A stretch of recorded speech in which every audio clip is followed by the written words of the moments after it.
Kalau memang dilakukan dengan cara suka sama suka, Ya. tidak masalah.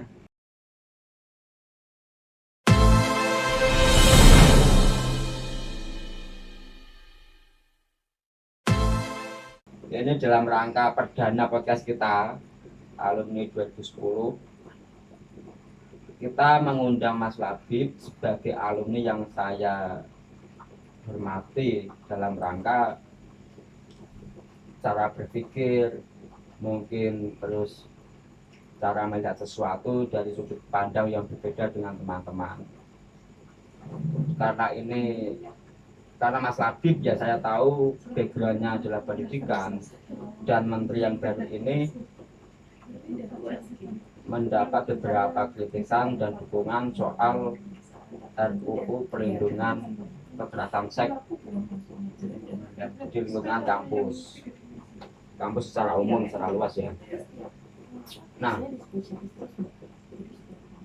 memang dari beberapa kasus pernah terjadi pelecehan seks terhadap mahasiswi di lingkungan kampus, dan itu pengakuan dari korban, dia takut melapor di pengantar itu. Menurut Mas Labib sebagai guru, relevan nggak dengan? Baik, bismillahirrahmanirrahim. Terima kasih atas waktunya Mas Jamil dan teman-teman, khususnya sivitas alumni MA dulu ya, 2010. Oke, ini memang tema yang menarik untuk sama-sama kita bicarakan karena masih aktual, masih hangat, terutama untuk kebijakan yang dikeluarkan oleh Pak Nadiem Makarim, Mas Menteri ya. Kita ketahui bersama memang Mas Menteri ini banyak gerakan yang luar biasa dalam hal memberikan kebijakan dalam pendidikan. Yang terakhir ini adalah beliau memberikan kebijakan tentang perlindungan seksual di lingkungan kampus khusus. Beliau mengatakan ini khusus untuk di lingkungan kampus. Alasannya apa ketika diwawancarai beliau? Karena di lingkungan kampus ini dibanding di jenjang SMA, SMP ataupun SD ini, di wilayah atau jenjang kampus ini yang sering terjadi dan sering diabaikan. Diabaikan dalam hal apa maksudnya? Ya seperti yang disampaikan Mas Jamil tadi, diabaikan mungkin yang terkena mungkin yang terkena efek untuk kekerasan seksual itu mungkin malu melaporkan dengan alasan mungkin itu termasuk aib, atau mungkin ada tekanan. Ya kan, mungkin misal saja dilakukan oleh dosen kepada mahasiswanya karena mahasiswanya takut nanti kalau melaporkan akhirnya nanti dia takut nilainya tugas akhir. Pertimbangan inilah yang disampaikan oleh Mas Menteri tadi, jadi Pak Nadiem Makarim tadi. Maka kalau saya ditanya relevan, setujukah Anda dengan kebijakan Pak Menteri Pendidikan yang mengeluarkan kebijakan ini? Kalau saya pribadi sih setuju.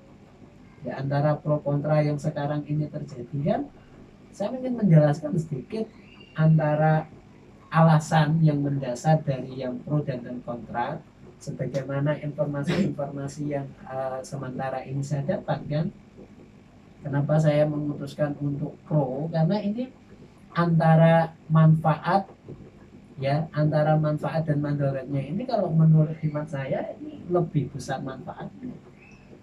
Ya, lebih besar manfaatnya karena dari situ misalnya kan memang kadang tidak menutup kemungkinan ya. Artinya walaupun orang yang berilmu itu tidak mungkin bisa 100% mengamalkan ilmunya dan dia jauh dari kata khilaf kan misalnya kan, apalagi di lingkungan perkuliahan, apalagi apalagi mahasiswanya ada yang mahasiswa bawaan mungkin juga gitar. kan gitu kan. Iya. Itu tidak menutup kemungkinan, apalagi ada aspek-aspek yang seperti yang dengan sebutkan, mungkin ada ketakutan dari kalangan mahasiswa, mungkin ada tekanan juga, kalau kamu tidak mau nanti nilaimu nggak keluar kan misalnya, itu kan juga ada. Nah, Mas Nadiem Makarim atau Pak Menteri ini mengatakan bahwa kalau memang ya kegiatan seksual yang dilakukan di kampus ini pengecualian, ada pengecualian. Oh, Menurut pengetahuan saya ya, iya. ketika saya baca-baca itu kemarin, kalau memang dilakukan dengan cara suka sama suka, Iya. ini tidak masalah. Pak, artinya di situ tidak dilindungi undang-undang, ada undang-undang nggak mengatur di situ ya. Iya, kalau Iya. suka sama suka nggak ada masalah. Undang-undang mengatur Dalam antara ya. dalam tanda kutip, Hmm. melakukan kegiatan seks dengan suka sama suka itu tetap memandang norma dan aturan. Iya. Nggak terus di kelas mentang suka sama suka terus di kelas, kan nggak mungkin gitu. Itu kan ada regulasinya tersendiri. Lah iya, lah kalau walaupun suka sama suka, kira-kira etis nggak dilakukan di kelas? Iya, iya. Nah ini yang tuduhan yang dilemparkan kepada Pak Menteri. Oh. Kalau lah bagi orang-orang yang kontra, ini lagi-lagi melemparkan tuduhan. Kenapa kalau suka sama suka kok dibolehkan? Berarti ini memberikan kebebasan seksual di kampus. Kalau sama misalnya dosennya suka, mahasiswa suka, berarti boleh dong melakukan di kelas, Berarti, boleh dong di parkiran, iya, boleh dong di lingkungan kampus. Nah, tapi kan lagi-lagi, apakah sesuatu yang boleh itu harus kita lakukan tanpa mengindahkan norma-norma yang ada, Iya. ya kan? Kita sholat boleh sarungan toh nggak pakai baju, ya enggak? Iya. Nah, tapi apakah kita kira-kira bisa nggak sholat nggak pakai baju, hanya sarungan, cukup nutup ini aja udah? Betul. Nah, Yang penting auratnya batas itu. iya, yang penting lutut sama ini ketutup. Tapi kira-kira bisa enggak? Artinya kan ilmu harus digabung dengan akhlak. Betul. Akhlaknya, ya. Norma yang ada di lingkungan tersebut. Ini yang pertama. Jadi argumen mereka yang kontra terhadap kebijakan yang dikeluarkan oleh Pak Menteri Pendidikan ini saya kira lemah. Maka lagi-lagi saya cenderung ke arah yang pro. Karena saya melihat di situ manfaatnya luar biasa. Karena tidak mungkin kemungkinan ada hal-hal yang ada oknum-oknum, entah itu dosen, entah itu dari kalangan pegawai kampus yang mencoba untuk memanfaatkan jabatan-jabatan mereka untuk mendapatkan atau untuk melampiaskan nafsu-nafsu sementara mereka. Undang-undang itu memang khusus dosen ke mahasiswa atau antar mahasiswa juga masuk ke sebaliknya itu? Iya. Nah, jadi pokoknya sivitas kampus. Oh. Sivitas kampus itu kan berarti nggak hanya dosen, nggak hanya pegawai kampus, tapi kan antara mahasiswa dan mahasiswa. Gitu. Terus Jadi, ini untuk menyederhanakan pengertian kekerasan seks bagi Mas Ladit, sederhananya pengertian kekerasan seks itu apa sih? kalau menurut saya kekerasan seks itu ya tadi, artinya ketika seseorang itu merasa dilecehkan secara seksual, misalnya dosen menjelaskan di kampus sambil megang-megang gini, kamu paham deh. Kalau orang yang digitukan merasa dia tidak terima, itu sudah termasuk dalam kekerasan seksual, karena tidak etis. Karena tidak etis, itu sudah ranah seksual. Karena megang sesuatu yang ibaratnya, apalagi dia nggak vital, yang nggak vital aja yang dianggap tidak pantas untuk diperlihatkan di depan umum, itu sudah ranah seksual. Rangkulan atau gandengan tangan, itu sudah nggak pantas itu. Nah, kalau orang yang begitu kan sudah tidak terima, nah itu sudah bisa dikatakan, apalagi kok keseringan kan dosen seperti itu kan pasti ada maksud tertentu kalau sudah seperti itu kan. Nah gini Pak Ladit, apa namanya, dengan adanya RUU perlindungan seks di lingkungan kampus, kalau tidak ada penegaknya, artinya gini Pak, informasi bahwa hukum itu tajam ke bawah, tumpul ke atas. Kira-kira untuk ini ada nggak misal dari pihak Kementerian Pendidikan menyediakan wadah untuk misal kalau ada pelecehan lapornya kemana, terus nanti proses penyelidikannya dari siapa, diserahkan ke kampus atau ada dari pihak berwenang yang lain. Itu kemarin juga jadi perdebatan jadi Iya. pembahasan. Semuanya kalau memang sudah disahkan menjadi sebuah produk hukum, Iya. ya berarti itu kemarin wacananya itu akan diserahkan ke kepolisian, bukan hanya ke internal kampus, karena kasus-kasus yang semacam ini bukan hanya saat-saat ini sekarang, yang sudah lalu-lalu itu banyak terjadi. Ketika sudah dilimpahkan ke pihak kampus, biasanya pihak kampus hanya ibaratnya berusaha untuk menghapus kasus ini dengan alasan misal ya ini jadi pertimbangan juga. Misal yang melakukan kekerasan seksual ini, yang menjadi calon tersangkanya ini adalah seorang guru besar yang dia punya pengaruh terhadap daya tarik untuk kampus itu, ya kan? Nah kalau kampus ini kok dengan terpaksa harus mengeluarkan si guru besar ini yang memang notabene dia punya pengaruh besar, nanti kan ketakutannya apa? Kampusnya mungkin sudah kehilangan pengaruh. Nah akhirnya kan memutuskan kalau dilimpahkan ke internal kampus, takutnya kan ada kayak semacam apa ya, kepentingan yang sifatnya pribadi.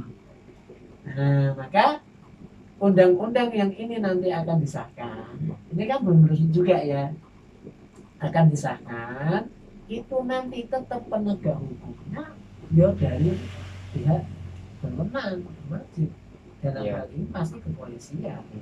Dan dengan catatan, tentunya dengan catatan antara yang merasa dirugikan atau diperlakukan secara kekerasan seksual itu mau dengan tanpa ada paksaan untuk melapor.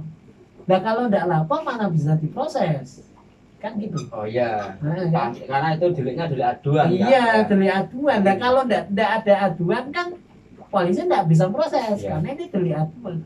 Mau diapakan, maka dia sampai hamil, tapi dia kalau tidak lapor, dia dikira suka sama suka. Yang melapor itu harus yang korban atau bisa diwakilkan temennya mungkin atau keluarganya. Iya, kalau hal delik lapor ini kan nggak harus si korban.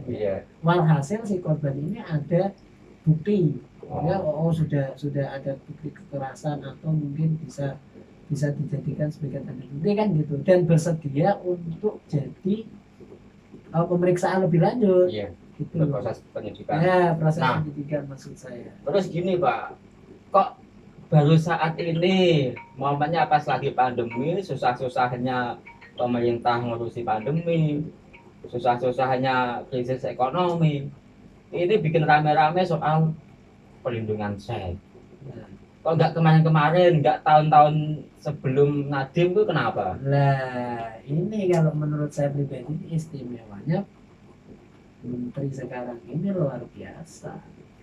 Bukan hanya menteri pendidikan saja yang membuat gebrakan-gebrakan semacam ini. Kalau jenengan tanya kenapa nggak dulu-dulu? Kenapa nggak dulu-dulu?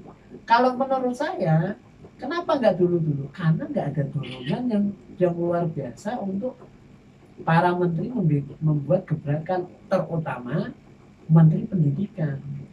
Karena lagi-lagi ini dari dorongan dari Pak Presiden ini pengaruh. Pengaruh betul. Berarti emang satu ya kemauan menteri, juga ada perintah langsung dari Presiden. Perintah langsung dalam hal apa dulu? Saya tanya. Ya untuk menangani sebuah itu kekerasan seks itu.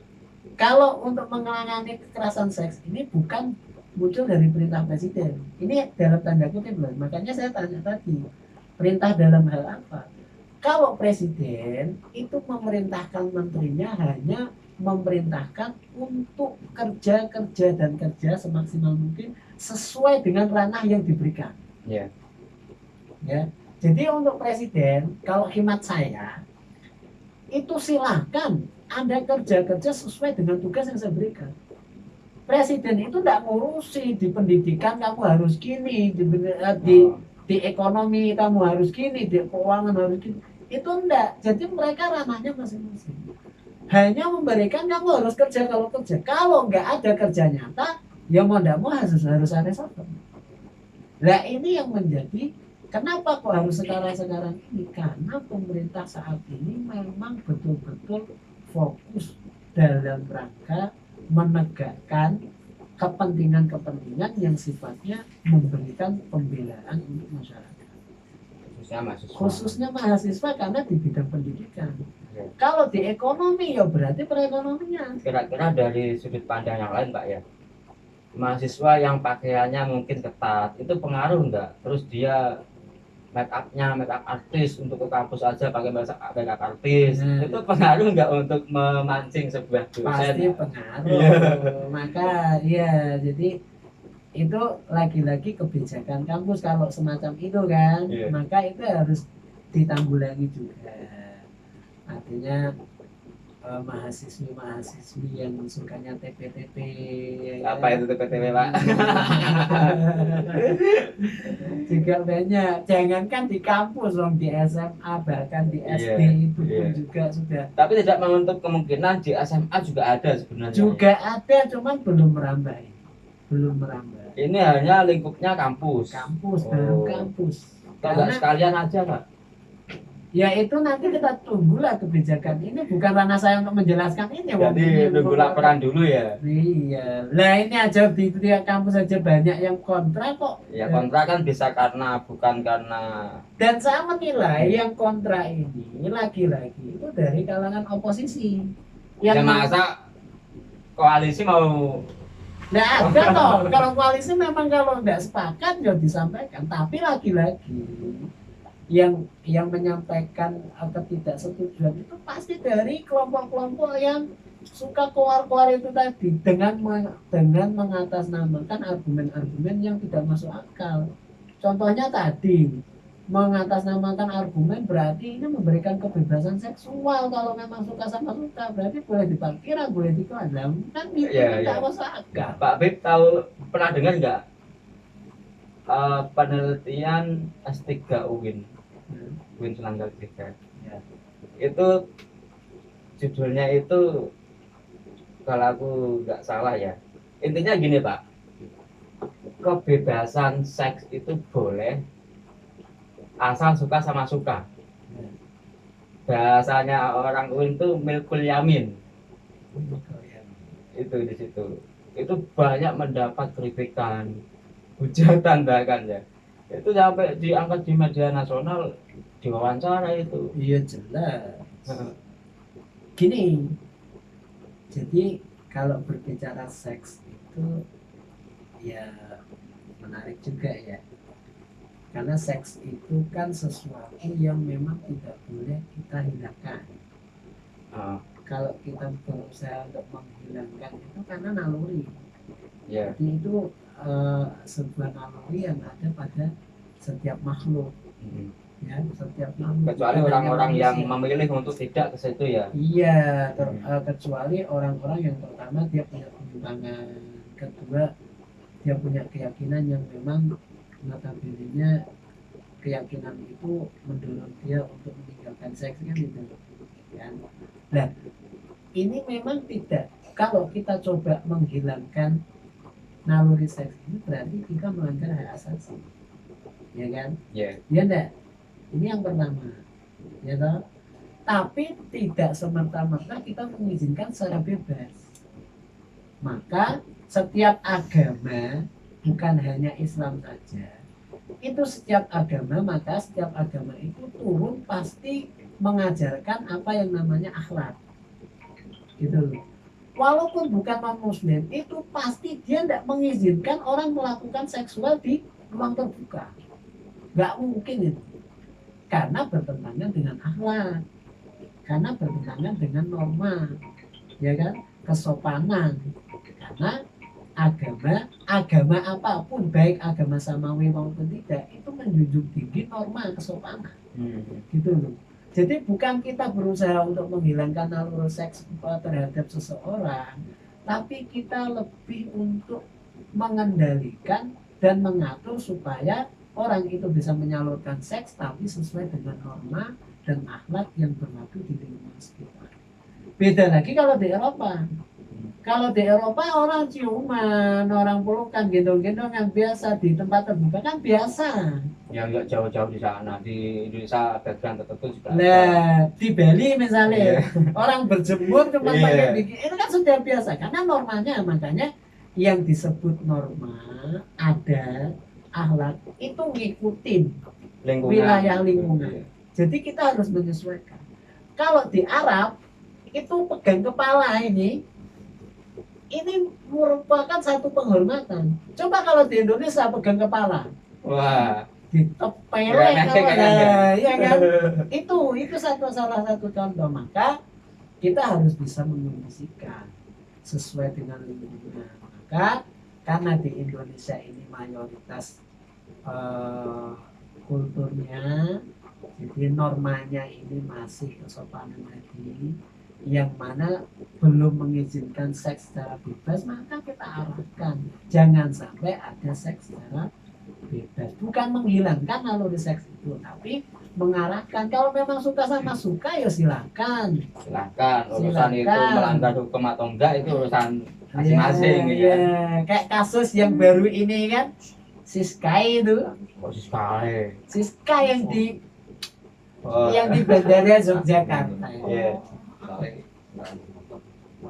Ya kan? Di Bandara Yogyakarta itu yang dia bikin video. Oh ya. Kan? Sudah tahu? Ya, yang bikin itu. video Ya. buka itu, barang pamer itu. Kalau kita lihat kan, itu kan buat kepentingan dia untuk bikin konten. Ya. Tapi hal itu sesuai norma enggak yang berlaku di Indonesia? Kan tidak sesuai. Maka walaupun hanya itu niatnya dia buat dia pribadi karena dia bikin konten, dan kontennya itu dia mau posting di laman-laman yang khusus dewasa, bukan laman sembarangan atau media sosial sembarangan. Dia punya langganan itu. Ternyata setelah ditelisik, Siskae itu, Siska E, ya, jadi saya sebutnya Siskae itu nilainya E gitu ya. Nah, ternyata dia memang gemar membuat sebuah Ya, video, vulgar, dan dari konten-konten itu dia dapat fee. Dapat fee karena dia ngirimnya bukan di media sosial seperti YouTube, seperti Facebook yang memang sudah ada wadahnya khusus. Ada wadahnya khusus. Tapi kan dia bikinnya kan di daerah yang normanya tidak sesuai dengan maksud dia seperti itu, ya kan? Nah, tetap dia dipidanakan, ditangkap kepolisian. Sekarang ini baru di ranah penyidikan, ya kan? Nah, contohnya kan itu tidak menghalangi siapapun untuk melampiaskan hasrat seksualnya, tapi lebih mengarahkan supaya sesuai dengan norma dan hukum serta akhlak yang berlaku di negara kita. Kan KRI harga mati. Iya, KRI harga mati. Salah kalau kita punya ibaratnya kita menyangka berarti pemerintah Indonesia khususnya Pak Nadiem ini berarti nggak memberikan kebebasan atau mungkin membatasi hak asasi manusia. Kan bukan. Ya itu kadang-kadang sudut pandang sempit menjadi dangkal nanti pendapatnya karena nggak sesuai. Terus gini Pak, selama pandemi itu kan dampaknya luar biasa, khususnya di pendidikan yang biasanya tatap langsung diliburkan jadi online. Terus ya banyak lah pendidikan itu. kendalanya apa Pak? Waktu harus dirumahkan, sekolah online, ono sing ora duwe HP. Nek duwe HP ora ada datane. Terus bagi dosen, ya padha wae sinyale gak ono. Ana HP, ana data, sinyale gak ono. Itu kira-kira efektif gak ini? Kalau saya pribadi ya Ya, nggak efektif. sangat ya. Sangat nggak Karena efektif. apa namanya, pernah kan istilahnya gini, sekarang itu zamannya nggak perlu sekolah ke sekolahan. Terus ada lagi yang wah nggak perlu ada ijazah, yang penting kemampuan, skill murid yang dibangun. Di situ gimana Pak Agib? Gimana apa maksudnya? Ya dari sudut pandang Pak Habib, pertama soal tantangannya dari sekolah online, terus yang kedua dengan ditiadakannya ijazah, terus nanti bukti kita pernah sekolah apa kalau bukan pakai ijazah. Baik, yang pertama saya jawab dulu. Iya. Ya, yang jadi kendala ketika proses KPM online ini, kendala utama ini ya kekurangan efektifan dalam menyampaikan materi-materi, ya, baik penyampaian materi dari gurunya dan penangkapan materi dari siswanya. Kalau saya pribadi ya, karena di sekolah saya ini relatif sekolah negeri. Kalau sekolah negeri itu kan beda dengan sekolah swasta yang bonafit. Yang kalau swasta bonafit itu kan mungkin dari golongan keluarga kaya. Ya. Jadi anak itu sudah dia pegang HP sendiri atau pegang laptop yang setiap hari bisa ketemu gurunya walaupun lewat Zoom. Ya. Di rumahnya sudah difasilitasi wifi, Wifi. tidak khawatir lagi untuk kehilangan sinyal kan. Iya. Ini kalau yang kaya raya, ya walaupun tidak kaya raya, apa artinya dari kalangan keluarga yang mampu lah, dan sekolahnya di swasta. Nah, kalau di sekolah saya ini negeri dan lingkungannya memang dari kalangan ke menengah ke bawah, ya. Kalau saya ini pengalaman saya pribadi ya, saya ngasih tugas pagi, ngumpulinnya bisa besok pagi atau 2 hari lagi, karena mungkin HP-nya yang bawa orang tuanya lagi kerja, pulang kerja sudah capek, nggak sempat buka HP, atau mungkin buka HP tugas belum sempat ngerjain, ya kan, belum sempat mendampingi anaknya untuk mengerjakan tugas atau menyampaikan kepada anaknya, akhirnya terbengkalai. Iya. Tugas A yang harusnya sudah selesai besok pagi ternyata 3 hari lagi, 4 hari lagi baru kumpulkan. Ada yang dikumpulkan awal, akhirnya kan kita susah ini sebagai guru ngerekapnya, ya enggak? Tugas satu yang harusnya saya rekap sehari setelah saya memberikan, ternyata agak molor. Besok lagi ketumpuk lagi dengan tugas yang selanjutnya, dengan tugas lain. Nah, ini kan nggak efektif, khusus untuk sekolah yang kalangan menengah bawah seperti negeri yang di wilayah saya, ya. Jadi kesulitan kendala yang pertama tadi dalam penyampaian tadi, karena medianya itu belum mumpuni, terutama media yang dimiliki oleh para siswa. HP-nya masih gantian dengan orang tua, ya kan, tidak pegang sendiri. Jadi penyampaian materi hanya bisa disampaikan lewat WA group. Kita video, ya hari ini kita akan membahas tentang rukun iman. Ya kalau ditonton, Iya, kaki yang kalau paling. enggak, nah ya kan, mau tulisan, ya kalau dibaca, kalau enggak, lah itu kendala. Jadi kita mau zoom juga jam berapa, uang HP-nya kebanyakan dibawa orang tuanya, lah itu kendala yang utama, masalah penyampaian materi karena kaitannya dengan media tadi. Ya alhamdulillah ini sudah tatap muka walaupun blended learning, jadi 50-50, selang-seling. Hari Senin nomor absen sekian sampai sekian, hari Selasa sekian sampai sekian, itu agak mending. Di shift gitu ya. Iya, di shift ini sudah agak mending. Mudah-mudahan nanti untuk kedepannya bisa secara maksimal, ya kan, secara maksimal. Jadi supaya hal-hal semacam ini kayak ini 2 tahun atau setahun yang ini kan sudah ditiadakan ujian, Oh, ya kan? iya ya. Bagi siswa yang sudah harusnya lulus SD atau lulus SMP sudah nggak ada ujian kan? Nggak ada ujian nasional. Ujian nggak ada loh memang. Terus itu Lulus secara otomatis dilihat dari kinerja nilai keseharian. rapot itu. Iya. Yang bikin rapot gurunya sendiri. Iya, gurunya sendiri. Nah, Jadi yang dari pemerintah pusat biasanya ya itu nggak ada peran untuk memberi nggak penilaian. ada. Lah, dari dulu walaupun sebelum pandemi kan yang berhak memberikan penilaian ujian ini kan sudah diserahkan ke sekolahan. Yang nasional itu Yang nasional bukan seperti zaman kita dulu. oh, Zaman kita dulu kan ujian sekolah itu deg-degan. iya. Sampai seminggu sebelum ujian kita dikumpulkan istighosah. Iya, Ya Allah, ada yang pakai Ustaz. kursi belakang. Nah, ya kan? Ada yang Demi. suruh berangkat jam 6 Iya. untuk diberikan Ada arahan. tryout Ada gitu ya. tryout, ya kan? Karena dulu persentase untuk pemberian nilai untuk mengeluarkan kelulusan itu bukan prerogatif atau sepenuhnya sekolahan. Kan?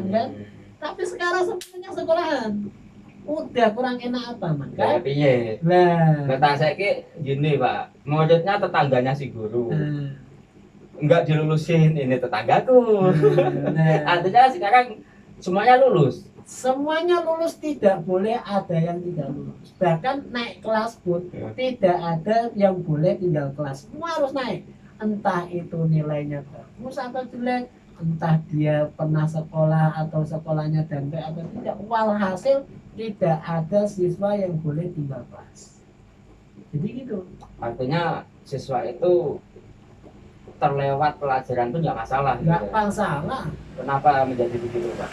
Yaitu karena kurikulum 13 ini menekankan bukan hanya dari ranah kognitif, Oh, bukan hanya dari ranah pengetahuan, tapi dari ranah mungkin kemampuan masing-masing anak ingin dikembangkan. Jadi tidak boleh guru itu hanya memandang pinternya anak saja, tapi guru itu harus menggali, selalu memberikan pengawasan. Oh, anak A ini dia potensinya di mana? Apakah di matematika misalnya. atau Terus yang mungkin satunya kesenian iya. atau mungkin olahraga? Iya. Itu artinya untuk menyemakan grade supaya anak itu tidak ada yang diistimewakan dalam kelas.